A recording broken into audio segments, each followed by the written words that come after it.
podcast.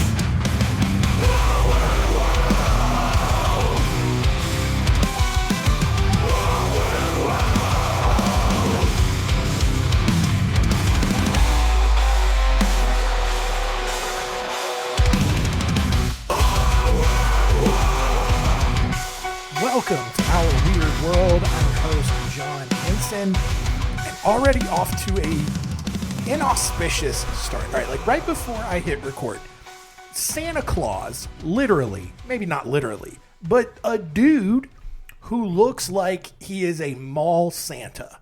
And if he's not, huge missed opportunity for this guy. But just this, I mean, he's a portly old gentleman.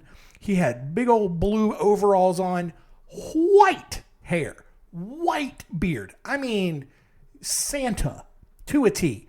And listen, I don't know. I think the jury's still out right now on how deep we're going to get into the Santa lore with our kids. But there's a part of me that wants to get deep into it now and like try to figure out where in the neighborhood that guy lives. I think I've seen him before. Or maybe I saw another guy who looks like Santa in our neighborhood, which is even better. But figure out where that guy lives and just like drive by his house. And maybe sometimes we'll catch him outside and let the boys lose their mind. Like, oh my God, it's Santa. And just maybe make them believe that Santa Claus, maybe due to global warming, no longer lives at the North Pole because there's nowhere for him to live. And instead he lives in our neighborhood. And I don't know, man. That just seems fun to me. Anyway, that's where my brain's at. But today, we're talking about some more mysterious murders. And if you want to go check out parts 1 and 2, that is back on episodes 120 and 248. But we got 3 more mysterious mysteries and murders. I don't know. But I think these, we kind of know who did it, but officially speaking, we don't know for sure. So I don't know. I also have forgotten what these stories are mostly about. Because again, remember, these stories are in my 100 series books. Go to johnhensonwrites.com, check them out. And then I like months ago, maybe even years ago at this point, I planned out all of these episodes and I put the stories in and I haven't reread them since. So we're going to go on this journey together to figure out who killed these people. We're looking at the story of Niels Gustafsson, Cindy James, and Susan Powell.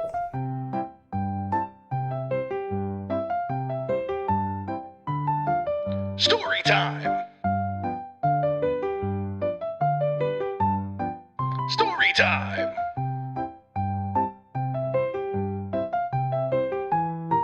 Story time?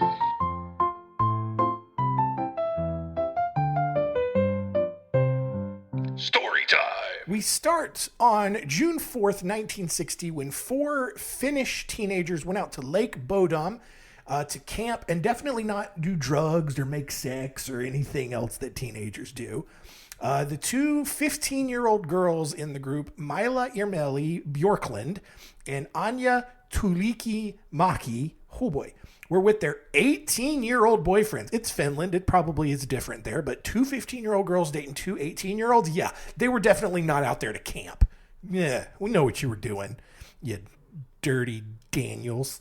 Anyway, their 18-year-old boyfriends, Seppo and Tero Boisman and Niels Wilhelm Gustafsson, were, again, definitely not going to do drugs or make sex for sure. Instead, at some point in the morning on June 4th, everyone but Niels Gustafsson was stabbed and bludgeoned to death. So, right out of the gate, right? Like, as I teased this story about it being about Niels Gustafsson in the context that he was the one who was mysteriously murdered, but no, he mysteriously survived, right? Anyway, that's beside the point. The other 3 people, Mila, Anya, and Seppo, all stabbed and bludgeoned to death at Lake Bodom. At 6 a.m., a group of bird watchers noticed the group's collapsed tent and a blonde man walking away from the spot, but the bird watchers didn't really do anything about it because maybe they just thought that this blonde guy had come out of the tent and his tent collapsed and he's just, going to enjoy the morning before solving that problem. I don't know. 5 hours later, a carpenter working along the lake discovered the 3 dead bodies and the unconscious Gustafson. Police arrived an hour later, and Gustafson, who was left with several facial fractures, told people that he vaguely saw the attacker clothed in all black with bright red eyes. And that's weird, because people normally don't have red eyes. You know, were they like contact lenses, or were they just like bloodshot? I don't know. He didn't really kind of explain that detail. Anyway, the investigation revealed that the attacker had assaulted the group with a knife and possibly a rock from outside the tent and stole several items, including the keys to the group's motorcycles, even though the bikes themselves were never taken. Unfortunately, police completely messed up the crime scene by allowing anyone and everyone to come and gawk at the scene, trampling the area and disturbing any potential forensic evidence. So initially, people in the nearby town of Espoo suspected this guy named Valdemar Gilstrom of the murder, since he had been known to be hostile towards random campers on the lake by cutting down their tents. He was also known for throwing rocks at people walking by him. For some reason, I don't know, he's probably like some crazy homeless guy out there on the street just throwing rocks at people. Oh, man. However, police didn't actually take him seriously as a suspect because he was clearly mentally ill, and he often confessed to murders that he never actually committed. And, like, I get it at some point, but, like, you at least have to look into it. Like, even if he does constantly confess to murders that he doesn't actually commit, he's clearly crazy. And you have to at least look into it, because eventually he's going to confess to one that he did actually commit. And you never know which one it's going to be. But whatever, it is also Finland, and they, you know, their healthcare is very different. And I guess they treat mental illness much differently over there. Gilstrom ultimately killed himself by drowning in Lake Bodom in 1969. Another suspect, oh my God, I love this name. Another suspect was Hans Assmann, and I'm really only mentioning him here to keep this glorious name alive. It's Assmann, Assmann. Probably Assmann, but Assmann was also never really seriously considered by the police, despite showing up at a Helsinki hospital on the night of the murders covered in blood. But he had produced a believable alibi, and I don't know what the believable alibi is when you show up to a hospital covered in blood on the night of, you know, a triple murder, but whatever. In 2004, nearly 44 years after these murders were committed and no one had any idea who had committed them, Niels Gustafsson was actually arrested. A year later, in 2005, Finnish National Bureau of Investigation finally declared the case solved based on new forensic evidence that actually linked Gustafsson to the murders. According to their record of events, Gustafsson drunkenly attacked the other guy in the group, Seppo Boisman. And during his attack, Gustafsson suffered a broken jaw, which filled him with so much rage that he then just murdered everybody.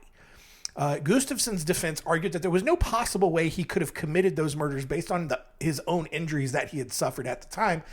But prosecutors noted that Gustafsson's shoes had been purposely hidden more than a quarter mile away, which is weird, and they were also soaked in everyone's blood except his own, which you would think, you know, if you were the victim of an attack among everybody, your blood would possibly be the most blood that would be on your own shoes. But maybe not. I don't know.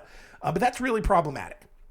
Despite the seemingly very clear evidence, Gustafsson was acquitted on October 7th, 2005, partially due to the fact that the prosecution couldn't really come up with a solid motive for why he would murder all of those people, and also because it had been 44 years since this murder occurred, and really just no one cared about it anymore.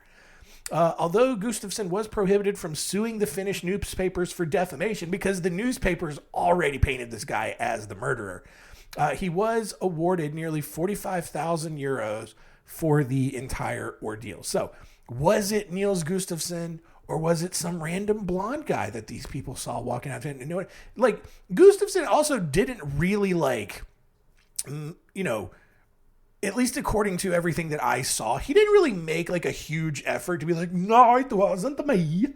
I did not murder all the people, because they talk weird like that. But like, he was just like, nah, man, wasn't me. I got attacked too. I don't know who it was. He had red eyes or something. But I don't know. So was it Niels or was it a mystery? We don't know. Anyway, moving on now to Cindy James, who was 19 years old when she married 37-year-old Dr. Roy Makepeace.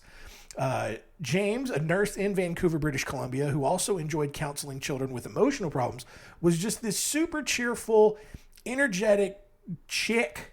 Then she got married young to a dude who was 18 years older than her, which is weird. It's weird. It's weird to think about a dude who was 18 eventually like marrying someone who at that time was a baby. And then, 18 years later or 19, whatever. She's now just like this full adult. And that's, I don't know, man. Just seems weird. Just seem like, cause I'm 36 now. And like, oh man, like 18. And here's what's crazy. I, honest to God, can't tell the difference between a girl who was like 13 and like 19. They all look the same to me now. And it like back in the day when I was in that age group, you could easily tell the difference. I can't tell anymore.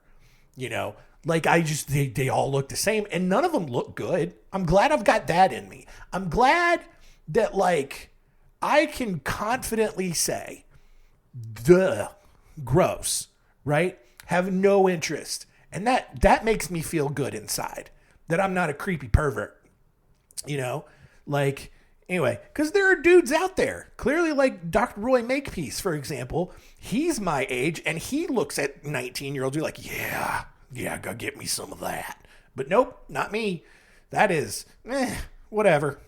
Could keep it moving. Not that I'm like fighting them off or whatever. Like, I've seen how I look. It's a good thing I'm not interested because they wouldn't be interested in me. Anyway, all of that is to say that Cindy, little Cindy Lou Who over here, she's super cheerful and energetic. But then she filed for divorce from Dr. Makepeace in 1982 after more than a decade of marriage. And at that point, things kind of started to change for her. She began receiving harassing letters and phone calls that quickly turned into death threats. She later found 3 dead cats hanging in her garden, which is insane. Like it sucks to find a dead animal on your property, but just to see 3 cats who got hanged like on your clothesline or something, like that's crazy. After finding that her porch light had been smashed, she tried calling police only to discover that the phone lines had been cut. One night, James's friend Agnes Woodcock stopped by for a visit and discovered Cindy, who had a nylon stocking tied around her neck, hiding in a corner. Cindy told her that she had been in the middle of being attacked from behind while in the garage, and that Agnes's arrival must have scared the attacker away. So basically, like Agnes just comes over for a visit, and she's just looking around like, oh, Cindy, where? I don't know what accent that is, whatever. Hey, Cindy, where are you? And then she just like finds her cowering in a corner with the stocking tied around her neck. Still, these notes and death threats kept appearing for Cindy. Raw meat began showing up on her porch for some reason. And then one day, upon returning home from work, she found her dog shaking and sitting in its own feces with a cord wrapped around its neck. Vancouver police really weren't remotely interested in these stories and openly told her as much. Just like, ma'am, yeah, it's crazy things are happening to you, but like, just what are we going to do about it? Like, you don't know anyone who's attacking you. You don't know anyone who could possibly be doing this to you. No. So we're just going to think you need attention. All right. Here's a fishing pole. Go fish for some attention somewhere else. And so figuring that she was on her own, she moved to a new home, painted her car a different color, actually paid to have her car painted a different color rather than just getting a new car, which granted, I don't know how much money she's working with. She's a nurse, she's probably making good money. Also got divorced from a doctor, probably getting some of that alimony, maybe, I don't know. Couldn't just go get a new car? Whatever. She also changed her name and hired private investigator Ozzie Caban. And as Caban, Caban, I don't know. Didn't bother to look up the pronunciation of that. As Caban began digging, he began to realize that literally no one ever believed what Cindy James was saying, and that she must have been withholding a very important detail about all of these occurrences that would make everything make sense. So one night, Caban's out there doing his private investigating, and he started to hear strange noises coming from the two-way radio that he had given to Cindy in case she needed help. Figuring something was up, he arrived at Cindy's house to find her lying in the hallway with a knife completely through her hand and a note that read, "You are dead, bitch." And after recovering at the hospital, Cindy told investigators that the only thing she remembered about this was someone sticking a needle in her arm and had no idea how the knife had ended up through her hand. Police thought that all of this was very silly and believed that Cindy had staged the attack because she still needed attention. They didn't even bother to look for fingerprints on the knife or the note that she had, which it's crazy that you, again, just check. How hard is it to check? Caban, however, did believe her story and continued to look for answers. And again, at this point in the story, why are we not at least looking at her ex-husband? It just seems, I don't know, it seems like a real obvious thing to do, but I don't know. Cindy later tried to undergo hypnosis and take a polygraph test to help her remember everything that happened. However, she was found to be too traumatized to provide useful information. Caban tried tracing the threatening phone calls that continued to come in, but they didn't last long enough to make an accurate trace. Even more, every time police began to take Cindy seriously and would set up a 24-hour surveillance period, nothing would ever happen, which then just continued to fuel their belief that she was making it all up. And I don't know that I agree with that, right? Like, if something happens, it's not necessarily a guarantee that something else is going to happen in the next 24-hour period, but maybe they did this like so many times. I don't know, like sources didn't really say like how many times they set up surveillance on her, but I don't know, maybe it was enough to where police were just like, yeah, this hoe is crazy, but whatever. A few days later, Cindy was found lying in a ditch 6 miles from her house. She was suffering from hypothermia and had another nylon stocking around her neck. After another hospital stay, Cindy asked Agnes Woodcock and her husband Tom to stay with her at her house. I don't know why she couldn't stay with Agnes at her house to get away from everything, since someone clearly knows where she lives, but whatever. One night, everyone was awoken to mysterious sounds coming from the basement. They all ran down to then find the basement engulfed in flames. And then when they tried calling 911 to get the fire department, they discovered that the phone lines had been cut again.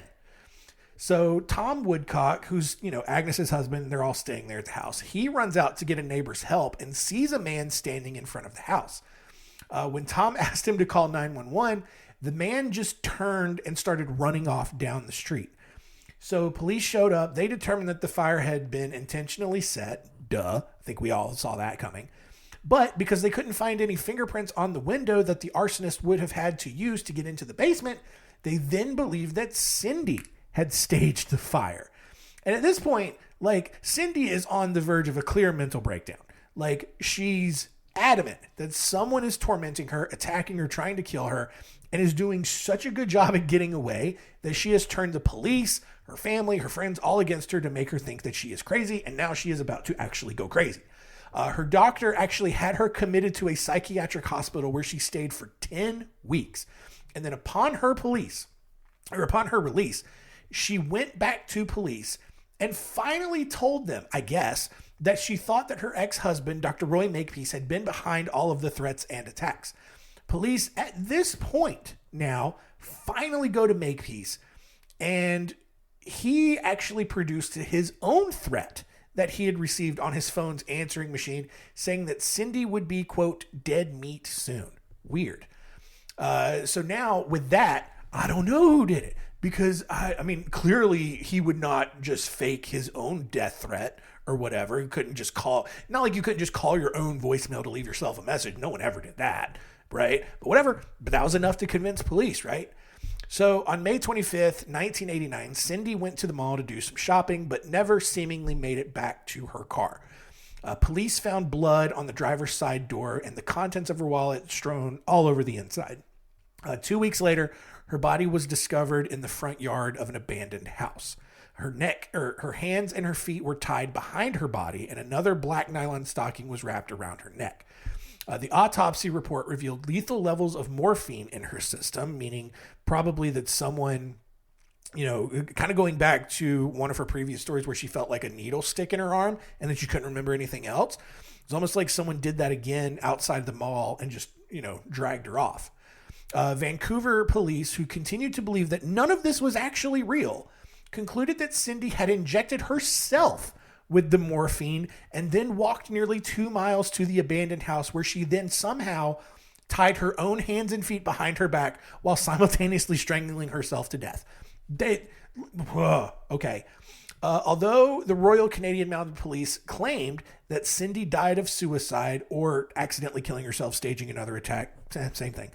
The coroner definitively ruled both of those motives out and believed that someone had attacked her. However, to this day, no one has any idea who it was.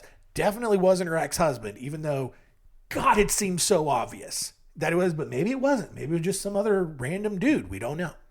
Our final story here is of Susan Cox, who was born on October 16th, 1981 in Alamogordo, New Mexico. She eventually settled in Tacoma, Washington, and met Joshua Powell during an LDS Church Institute of Religion dinner party in 2000. The two quickly fell in love and married the following year at the Portland, Oregon Mormon Temple. And for the first few years following the wedding, the Powells lived with Joshua in Joshua's father's home in South Hill, Washington. Stephen Powell, who was Joshua's father, had grown infatuated and obsessed with Susan. And not in a way that was like, oh, I'm so happy to finally have like someone I can call my daughter, so happy to. Like, he was like creepy level obsessed with her. Started following her around the house with a camera, used mirrors to spy on her while she used the bathroom, stole her underwear, read her journals. And in 2003, Stephen finally confessed his love for Susan, shocking her, maybe even grossing her out. And Susan adamantly rejected him, like, no, I'm married to your son. That's the only Powell I'm going to be banging in this house.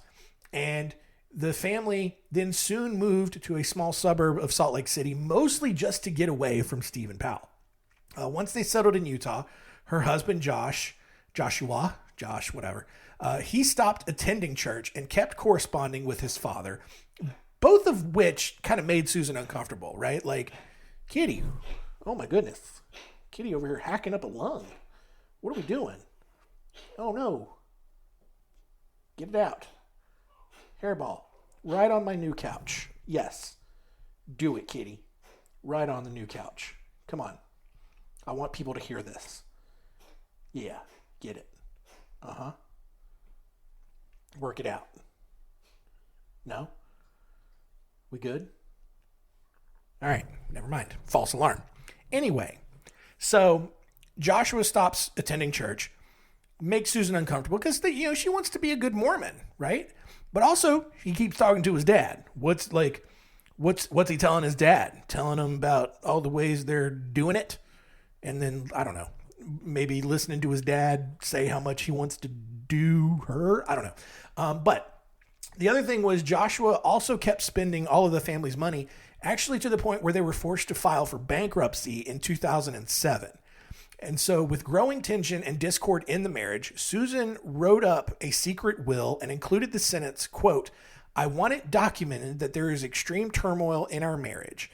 And if I die, it may not be an accident, even if it looks like one. Well, guess what happened next, you guys? Which is why she's in this episode. On December 6, 2009, a neighbor visited the Powell home and spent time with the family before leaving around 5 p.m. The following day, the entire Powell family was reported missing after relatives were informed that the family's two sons, Charles and Braden, hadn't been dropped off at daycare that morning. When police failed to make contact with Joshua and Susan, they then broke into the house thinking everyone had died of carbon monoxide poisoning.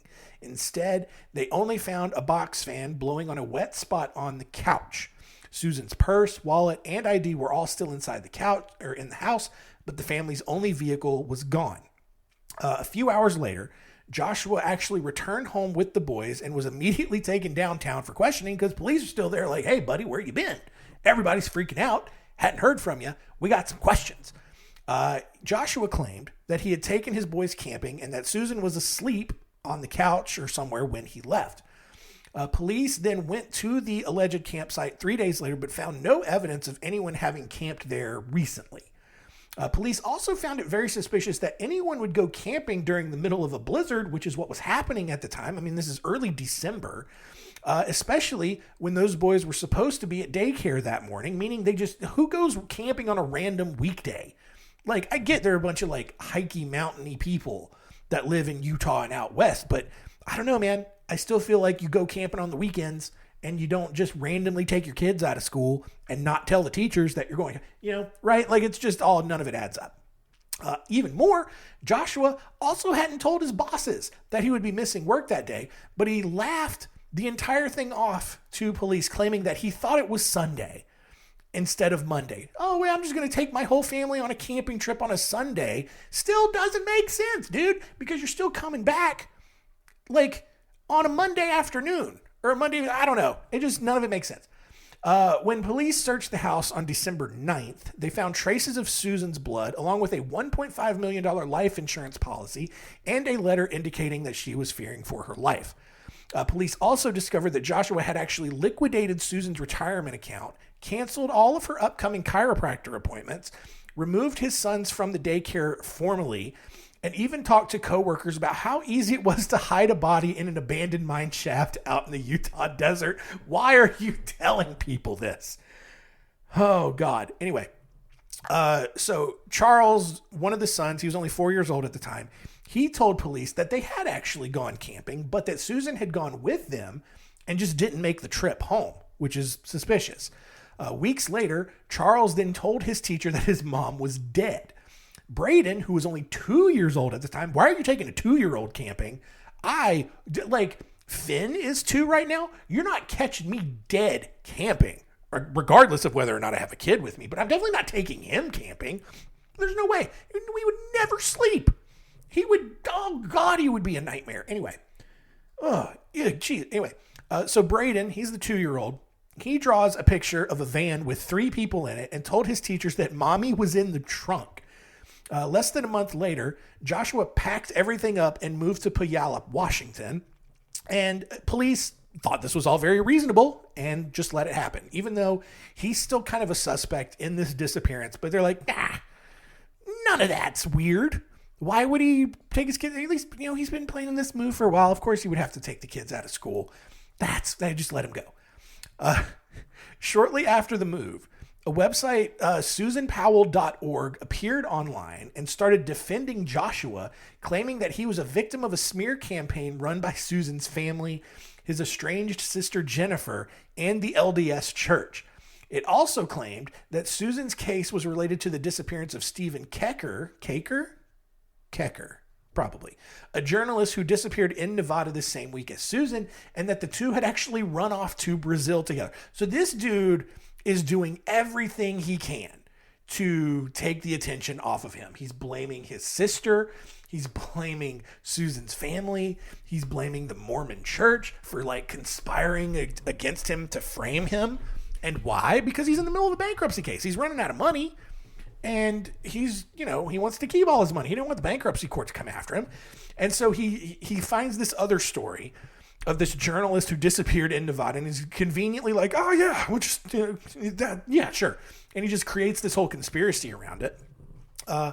When police then learned how obsessed Joshua's father, Stephen, was with Susan, they actually raided Stephen Powell's house and found 4,500 images that he had taken of Susan without her knowledge.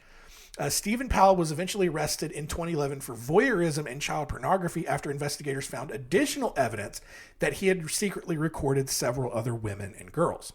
The following year, on February 12th, social worker Elizabeth Griffin Hall called 911 after taking Charles and Braden to a supervised visit at Joshua's house. Although Hall was supposed to be present for the entire visit, Joshua snatched the 2 kids from her and refused to let her inside. And a few minutes later, the entire house exploded, killing Joshua Powell and both boys. Investigators believed that Joshua had initially tried to kill the boys with carbon monoxide, but additional wounds on their heads and necks indicated that he actually tried hacking them to death as well before the house was intentionally detonated. And that's crazy. Meanwhile, Stephen Powell was convicted of his voyeurism charges and sent to prison. All the while, he refused to talk about what happened to Susan, even though many people involved believed that he knew something. The following year, Joshua's brother Michael, who had been named the sole beneficiary in Joshua's death, killed himself after jumping from the roof of a parking garage in Minneapolis, where he was attending grad school. Police had been questioning him about a vehicle the two had dropped off at an Oregon junkyard following Susan's disappearance, but he had not been cooperating. With everyone who was believed to be involved in Susan's disappearance either dead or in prison, police closed the investigation. So there's no official, cause or culprit, but it is widely believed that Joshua and his brother Michael murdered Susan somewhere in the Utah desert and covered it up. Her remains have never been found, and she is technically, I guess, still considered missing. Stephen Powell was then released in 2017 after serving only 7 years in prison, but then he died the following year of natural causes.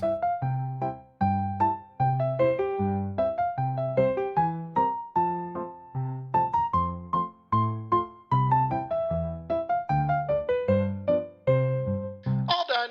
All right, part 3 of Mysterious Murders in the Books. I mean, the last one, technically by the letter of the law, still a mystery because she's still technically a missing person and we don't technically know who killed her, but it was so obviously Joshua Powell, and probably his dad had something to do with it. Maybe his brother had something to do with it. I don't know. It was definitely her husband who did it, and then he killed himself. Anyway, I'm getting ahead of myself. Let's review the show and see what we learned today.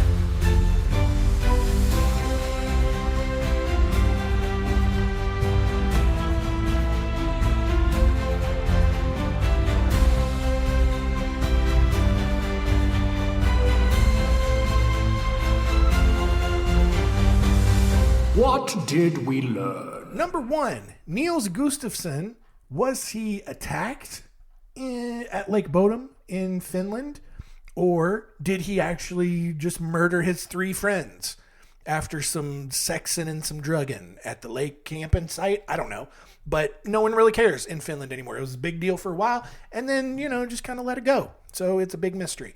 Number 2, Cindy James. Was she being harassed by her ex-husband or some other creep? Or was she just super desperate for attention and just trying to do everything she could to get police and other people to pay attention to her? Well, we don't know. But she's dead now. Maybe she killed herself by somehow tying her hands and feet behind her back. Who knows? Number 3, Susan Powell.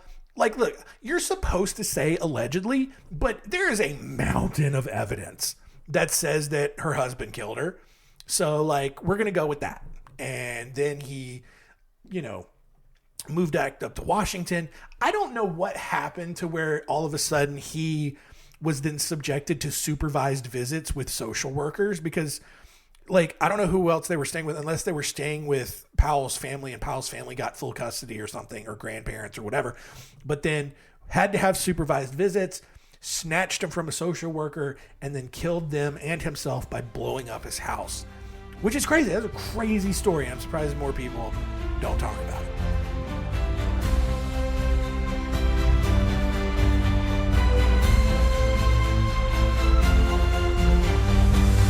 What did we learn? Next week on Our Weird World, we are talking about some preachers. And look, we could talk about all these mega church pastors who had affairs or did some kind of corruption, embezzlement, money laundering, whatever. But no. We're going to go deeper than that. We're going to talk about some preachers who were either just big silly gooses in the name of Jesus, or they were bad gooses.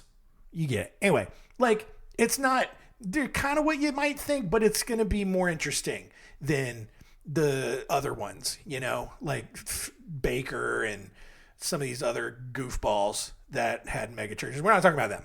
All right, everybody knows about those stories. We're looking at the stories instead of Harold Davidson, Hans Schmidt, George Went Hensley, and Melvin Nurse. And they're fun. These are going to be some fun stories. So come back next week. Thanks so much for continuing to listen. Keep telling all your friends and keep it weird.